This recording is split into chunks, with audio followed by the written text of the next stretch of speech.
సంతోషం, వెళ్ళేటప్పుడు సంతోషమే, వచ్చేటప్పుడు సంతోషమే.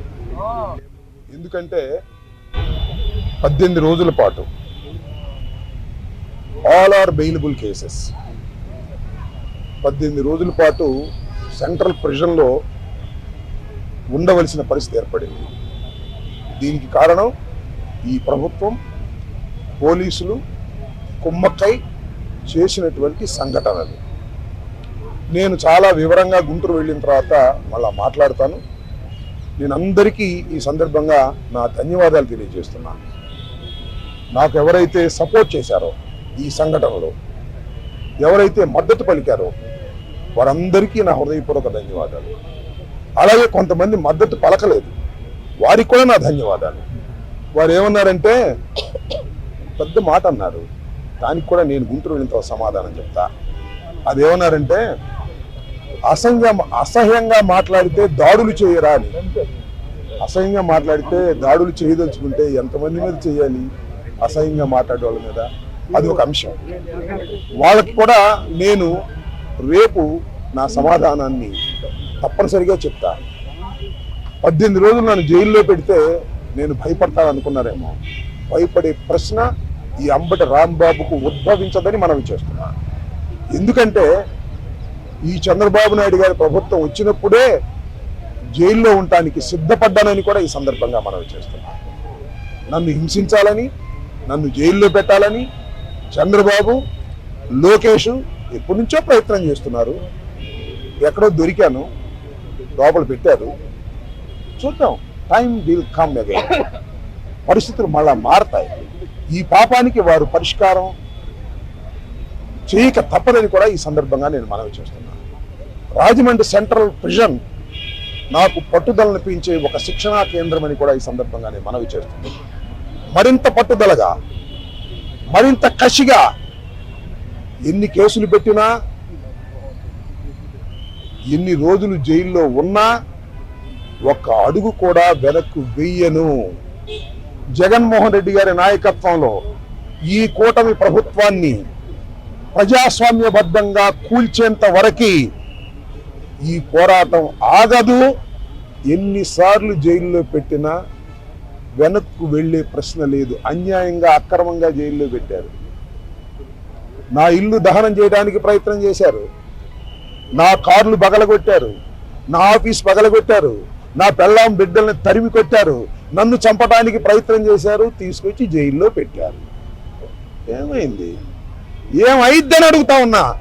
చంద్రబాబు నాయుడు అడుగుతా ఉన్నా, లోకేష్ని అడుగుతా ఉన్నా. ఏమైద్ది?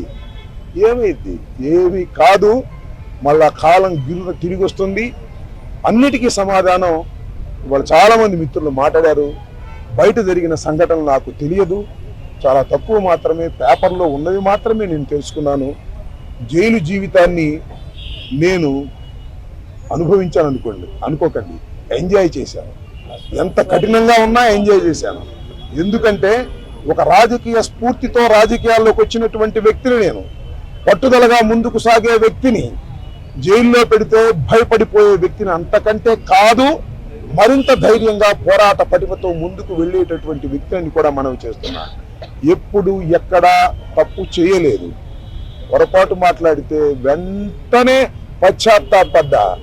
పశ్చాత్తాపానికి మించిన ప్రాయచిత్తం లేదంటారే, మరి ఏమిటి? ఎంతమంది పశ్చాత్తాపడ్డారు? నేను తప్ప ఎవరైనా పశ్చాత్తాపడ్డారా అని అడుగుతా ఉన్నా. సరే, ఏది ఏమైనా టైం విల్ డిసైడ్. ఒకటి మాత్రం నేను చెప్పదలుచుకున్నాను, నాకు ఈ సందర్భంగా సపోర్ట్ చేసినటువంటి వారందరికీ కూడా పేరు పేరున నా హృదయపూర్వక నమస్కారాలు, ధన్యవాదాలు. నా పార్టీ కానివారు కూడా నన్ను సపోర్ట్ చేశారు. దాడులు చేయటం తప్పన్నారు, దాడులు అన్యాయం అన్నారు. ఒకవేళ తప్పు మాట్లాడితే కేసు పెట్టి లోపల పెట్టాలి కదా, ఇంటి మీద దాడి ఏంటి అన్నారు. దాడి చేసిన వాళ్ళకు బెయిల్ వచ్చింది. దాడి చేయించుకున్న నాకు 18 రోజుల తర్వాత బెయిల్ వచ్చింది. ఏం చేయగలిగారు?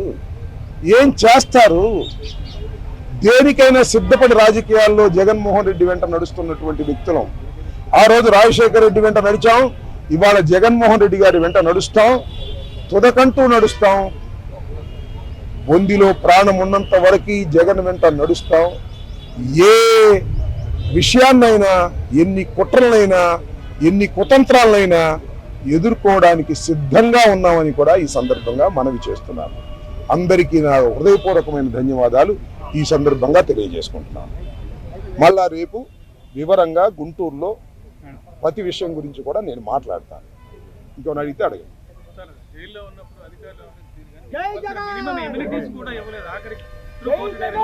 జైల్లో ఉన్నప్పుడు అధికారులు వాళ్ళ రూల్ ప్రకారం పోతారు, అక్కడ ఫుడ్డే పెడతారు. అది నాకు నచ్చినా నచ్చకపోయినా ఆ ఫుడ్డే తింటాను. కలకాలం తింటాను ఆ ఫుడ్. ఆ పెట్టిన ఫుడ్ నాకు నచ్చలేదు, ఎందుకంటే కొద్దిగా డబ్బులు ఉండవాళ్ళం కదా, మంచి ఫుడ్ తింటాం. జైల్లో మంచి ఫుడ్ కావాలంటే వస్తుందా? కోర్టు వారు నాకు ఆర్డర్ ఇవ్వలేదు. ఓకే, జైలు అధికారులు వారి ప్రవర్తన వాళ్ళది, వాళ్ళు నాకేమో స్పెషల్గా ఏం చూడాల్సిన అవసరం కూడా నేను ఎప్పుడు కోరుకోలేదు, కోరుకోను కూడా. సామాన్య ప్రిజనర్గానే ఉండటానికి నేను ఇష్టపడ్డాను. కోర్టు ఆర్డర్ ఇస్తే బయట భోజనం తిందాం అనుకున్నాం, కోర్టు ఆర్డర్ ఇవ్వలేదు, లోపల భోజనమే తిన్నాం. కొద్దిగా చిక్కినట్టున్నా, అయినా ఏం కంగారు ఏమి లేదు, ఏమి ఇబ్బంది కూడా ఏమి లేదు. ఆరోగ్యం బ్రహ్మాండంగా ఉంది. ఆరోగ్యం మరింత పట్టుదలగా ముందుకు సాగుతుంది.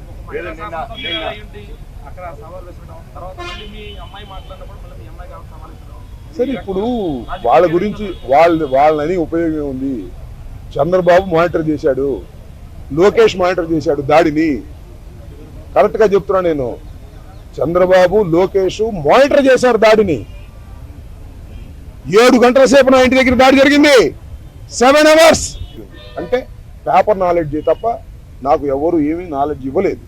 కాబట్టి ఈ నాలెడ్జ్ అంతా తెలుసుకుని రేపు చాలా వివరంగా, చాలా సుదీర్ఘంగా నేను నా ఆవేదన నుండి, నా కోపం అనండి, నా బాధ అనండి, నా ఆర్గ్యుమెంట్ అనండి ప్రజల ముందు పెడతాను. ఎందుకంటే ప్రజల ముందు ఎందుకు పెట్టాలంటే ప్రజలకు అర్థం కావాలి, నేనేమిటో తెలుసు. అయినా ఇప్పుడు జరిగినటువంటి సంఘటనలో చాలా పత్రికలు రాసినాయి కదా నా మీద, వాటన్నిటికీ ప్రజలకు చెప్పుకోవలసినటువంటి బాధ్యత నాకు ఉంది. కాబట్టి రేపు చాలా క్షుణ్ణంగా చెప్తాను. చెప్పండి.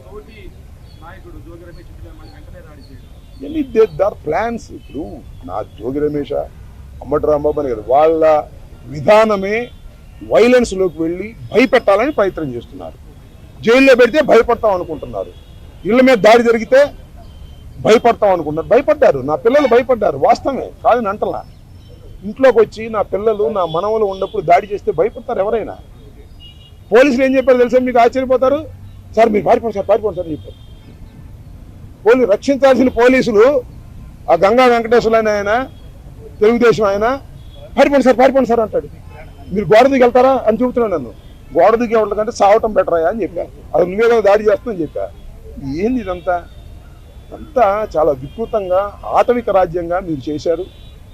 వీటన్నిటికీ ప్రజాస్వామ్యంలో అన్నిటికీ సమాధానం వస్తుంది ఒక రోజున. వాడికి తప్పనిసరిగా సమాధానం చెబుతాం. మీరు కేసులు పెట్టి భయపెట్టాలనుకున్నారు, భయపడం, మరింత ధైర్యంగా ముందుకు సాగుతామని కూడా ఈ సందర్భంగా మరోసారి